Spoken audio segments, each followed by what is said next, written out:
The Cleveland Cavaliers struggled in their first outing as a semi-complete lineup as they lost to the Chicago Bulls 108-94. While there were signs for optimism, it's clear that this roster is still a work in progress as they prepare for the regular season.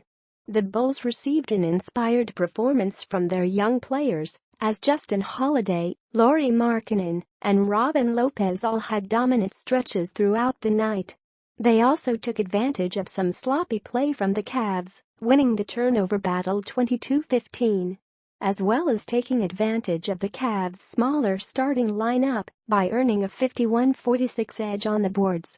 Quick notes: it's a good thing that the starters were getting some time together because they were a mess early on. The team went back to its trademark slow pace with the starting unit, and the lack of familiarity resulted in a bunch of turnovers. Hopefully the team can get on the same page soon and pick up the pace to help negate some of the spacing issues of that unit. LeBron James looked like LeBron, only rusty. James was a mixed bag full of spectacular plays and turnovers. He is clearly out of shape as a result of resting his ankle injury, but he's still pretty damn good. He finished with 17 points, 5 boards, 3 assists and 8 turnovers on 8-13 shooting. Balancing LeBron's preference of playing slow and the clear advantage this team has when they fast should be interesting to keep an eye on. A lot of the commentary this preseason has been about how exciting the team is with their newfound pace. But the methodical pace of the past was just as much a result of LeBron James as it was Kyrie Irving. With the team slowing down to start the game and Love mostly being used in a spot-up role, there was a little too much of the old Cavs on display for a roster that's no longer suited to playing that way.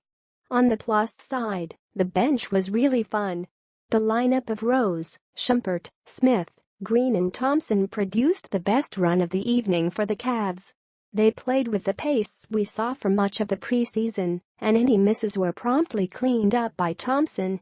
The chemistry the unit has together is obviously a big factor in all this. But it's encouraging to see Rose continue to play well with players that support what he does best. I don't want to be too harsh in criticizing this starting lineup, as this is a veteran group in a preseason game playing together for the first time. However, as a unit they allowed too much easy penetration from the perimeter, and the poor rotations often resulted in players catching the ball deep in the paint. With Love in at center, the team will need to commit to limiting the penetration if they don't want to bleed points at the rim. It's clear that Dwyane Wade isn't quite comfortable with the Cavs' offensive playbook, especially when playing alongside LeBron James. It seemed like he was frequently freelancing and stopping the ball movement with mid-range post-ups. To paraphrase a great philosopher, Wade needs to focus on fitting in, not fitting out. J.R. Smith and Tristan Thompson are going to put in some serious work against second units this season. The duo had great chemistry together and will be an asset to whoever Tyronn Lue puts alongside them. They are two of the 6 best players on this team, regardless of when they play.